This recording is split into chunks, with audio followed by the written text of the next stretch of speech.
Lynn and Claire, and they are going to listen to my final speech. The Institute of Education Services says that there are 49.8 million children that attend public schools.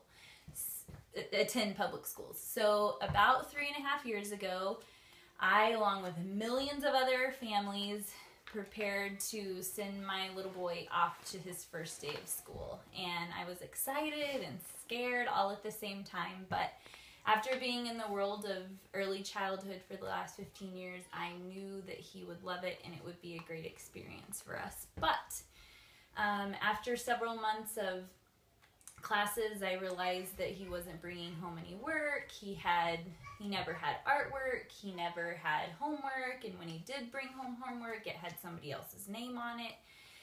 And so I started asking him some questions about his day, and which most kids aren't able to tell you anything about their day, and all he could recall was watching YouTube videos.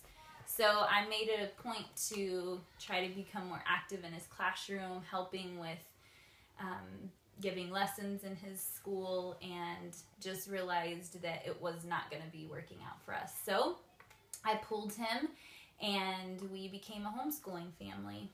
But I always felt that there was some type of curriculum that would fit my family, and so that is when I stumbled upon Montessori. And I would like to talk to you guys today about the differences between a traditional education and a Montessori education. And while both education systems want the same for children, that is to give them some kind of learning experience, there is a very big difference in the way that that is set up and executed within the classroom. And I don't have time to go into all of the details and the ways that they're different, but I would like to hit on a couple of them tonight. One of the things that is very different in a Montessori classroom is that they actually have very large amounts of children, which, if you're used to public schools, that can be very terrifying for a parent, because we like to have smaller class sizes for our kids. But in a Montessori environment, it works very well. And the other thing that you will see in a Montessori classroom is they have mixed age groups. And so you would have in the toddler age classes, you would have 15-month-olds to 2.5-year-olds, and in a primary classroom you would have 3-year-olds all the way to 6-year-olds. And Maria Montessori felt that this was important because of peer tutoring, and basically that is where the children are able to teach each other. And because they're in a 3-year span developmentally, a 6-year-old is able to give a lesson to a 3-year-old. So an example would be a 6-year-old maybe know all the continents on the maps, and so that child would be able to give a lesson to a 3-year-old. So it kind of frees up the guide to be able to give other lessons to other children within the environment. In a traditional classroom, all the children are the same age based on their birthday, and so there's only so much peer tutoring that can happen, because everybody pretty much is in the same plane developmentally.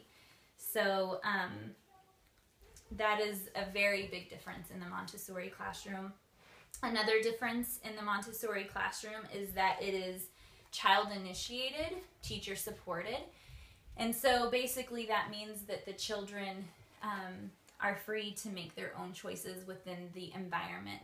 And I know that sounds crazy, because we're used to it being a very directed situation in classrooms. And so what ends up happening is the teacher or the guide prepares an environment, and then the children are able to choose what they want. And because of the way Montessori is set up, any kind of lesson that they would choose off the shelf is going to be a learning experience for them. So Maria Montessori said, "The environment must be rich in motives which lend interest to activities, invite the children to conduct his or own experiences. So basically it's the guide's job to prepare the environment and then to sit back and see what is interesting to the children. And because of that, we are able to do individual lessons for each child. The difference between in a typical traditional classroom, it is more teacher initiated, and the children just have to do what the teacher tells them. So you're mandated by the state to do a certain curriculum. The children are then tested on that material, and that's how they come up with their lesson plans. Maria Montessori believed that we as the guide should respect all the reasonable forms of activity in which the child engages and try to understand them. So you may walk into a Montessori classroom and you may see 30 or 35 children all working, and the adult in the classroom may be sitting in a chair, and that is her time to observe the children and watch what they are doing so that she can prepare an individual lesson plan for them.